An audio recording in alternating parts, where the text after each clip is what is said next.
Magandang araw mga kaibigan. Bigyan natin ng reaction opinion itong post ni MG Kiambao Reyes. Isinare niya ang pahayag ni Congresswoman Gerbel Luistro tungkol sa impeachment. Sabi ni Luistro, I am from Batangas and my constituents support this impeachment process. So, ito ang panawagan ni MG Kiambao Reyes. Ala, tunay gang, sinabi na rin Congresswoman ninyo. Pakisagot, mga kabayan. Diba, magandang pakinggan yung tunada ng Batanggenya. Kasi sa lugar namin noon sa La Union, may mga nakakarating na mga Batanggenyo nagtitinda ng mga gamit pantulog, basta Batanggenyo. Malala ko pa, nagtitinda ng balisong. Yung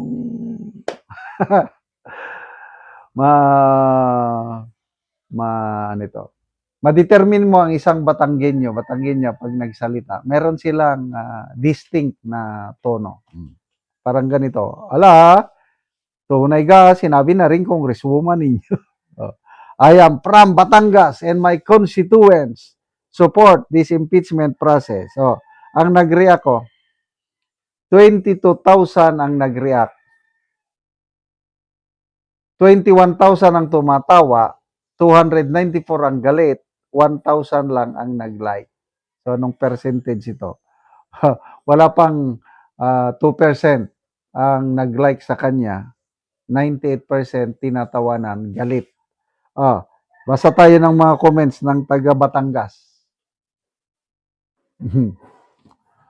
Loli Magtibay, sabi niya, di ako kasali dyan. Ibet Noche, I am from Batangas, but no, we do not support impeachment. Lito Narbase, taga Batangas, ay, di po totoo. Benji Durango, ang mga binabasa ko, mga taga Batangas, malay ko dyan. Marites Magpantay, yes, I'm from Batangas. But I'm not with you. Hindi ko suportado ang impeachment na yan, sabi ni Marites. Carlo Bacalla, laking sinungaling itong si Beatrix. Len Malapeñar, hindi kami kasali dyan. Okay. Ranier de Chavez, no, I'm not. Gil Serrano, ako'y Batanggenyo.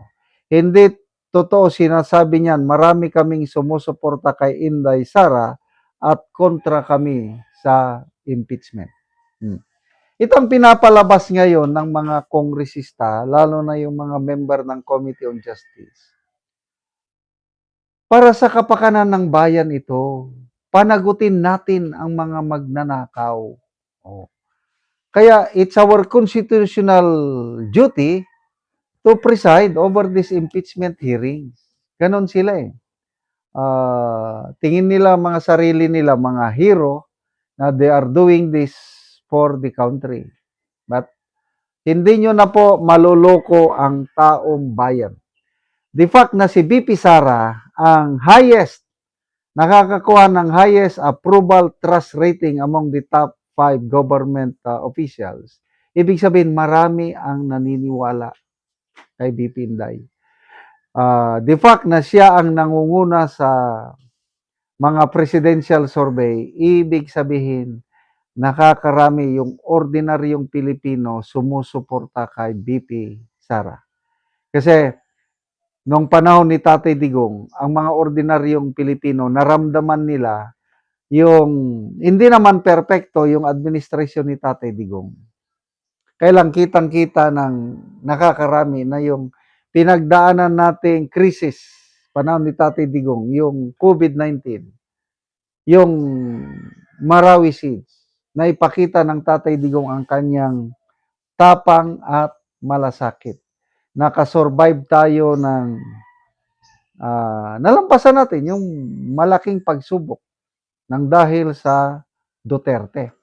Kaya, tanungin mo ang mga tao ngayon, ano ka, Marcos, Duterte. Okay, Duterte ako, BP Sara. Bakit? Dahil napatunayan na nila ang kanilang kakayahan. Like father, like daughter. Kaya, good luck, mga kongresista. O, ano ngayon, di napahiya sila sa hearing kahapon. Ni isa sa legal team ni BP Sara walang nagpakita. Dinedma sila. Ine-expect sila na magpakita si BP Sara, but hindi nagpakita si BP Sara. Kahit ni isang member sa abogado, yung legal team hindi nagpakita. Anong ibig sabihin yan? Wala nang tiwala ang legal team ni BP Sara sa ginagawa ng Committee on Justice. And ako bilang observer, I agree.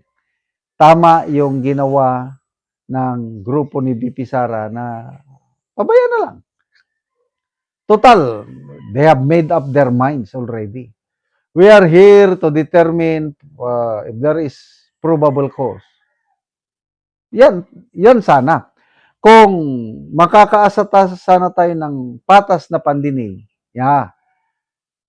pupunta ako dyan kung ako si BP Sara kasi naniniwala ako sa fairness ng Committee on Justice. But this time around with Luis Tro na nandyan, with De Lima, with Ridon, anong masahan mo? There is no justice.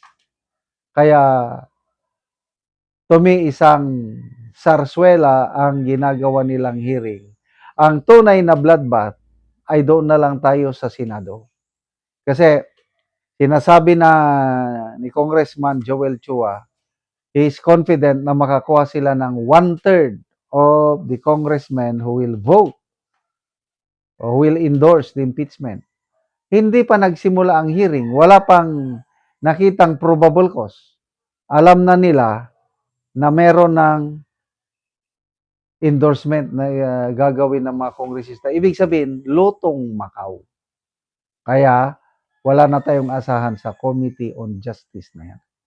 Salamat mga kaibigan sa inyong pagsubaybay sa ating channel. Nakakatulong kayo ng maigi sa tribong Talaandig ng Bukidnon dahil ang income natin sa channel na ito is pantulong po sa tribo. Namimigay tayo ng libreng yero at pako para makapagpatayo naman sila ng mas maayos na tirahan. Panoorin nyo ang video na ito. Mo na ni ang atop sa natagaan na mo og giro. So mga karaan na gid ang iyang giro. Mga dagko na og buslot.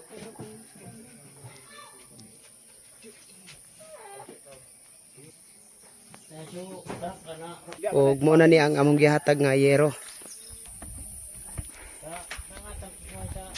So mo na ni ang atupan ni